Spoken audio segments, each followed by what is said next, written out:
Para insan pers di Kabupaten Oku Timur bersama Polres Oku Timur melakukan deklarasi dukung pemilu tahun 2024 aman, damai, dan kondusif.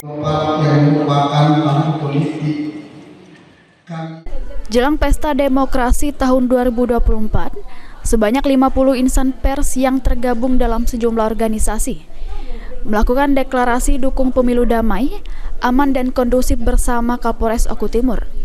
Dalam gelaran ini, Kapolres Oku Timur bersama insan pers tersebut, Kapolres Oku Timur memberikan piagam penghargaan kepada insan pers mitra Polres Oku Timur atas dedikasinya membantu pemberitaan positif kegiatan Polres Oku Timur sepanjang tahun 2023. Kapolres Oku Timur menegaskan, insan pers merupakan salah satu unsur penting bagi terciptanya pemilu aman dan damai.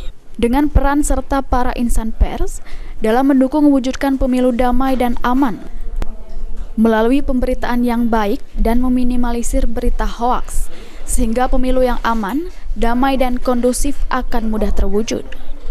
Kita bersama insan pers seluruh Kabupaten Oku Timur melaksanakan kegiatan Coffee Morning dalam rangka kegiatan polling system menuju pemilu 2024 yang aman, kondusif, dan juga damai. Tentunya dalam kegiatan ini tadi, selain Coffee Morning, kita rangkai juga dengan press release akhir tahun dari Polres Oku Timur. Tadi sudah kita sampaikan berbagai macam kinerja dari Polres Oku Timur, berbagai macam penghargaan yang telah diterima, dan juga tentunya semua kegiatan sudah berjalan dengan baik dan situasi Kamtibmas wilayah hukum Polres Oku Timur pada umumnya kondusif. Dan tentunya ke depan kami mohon kerjasamanya dengan rekan-rekan, terutama dari rekan pers. Mari kita sama-sama menciptakan situasi Kamtibmas yang kondusif di Kabupaten Oku Timur.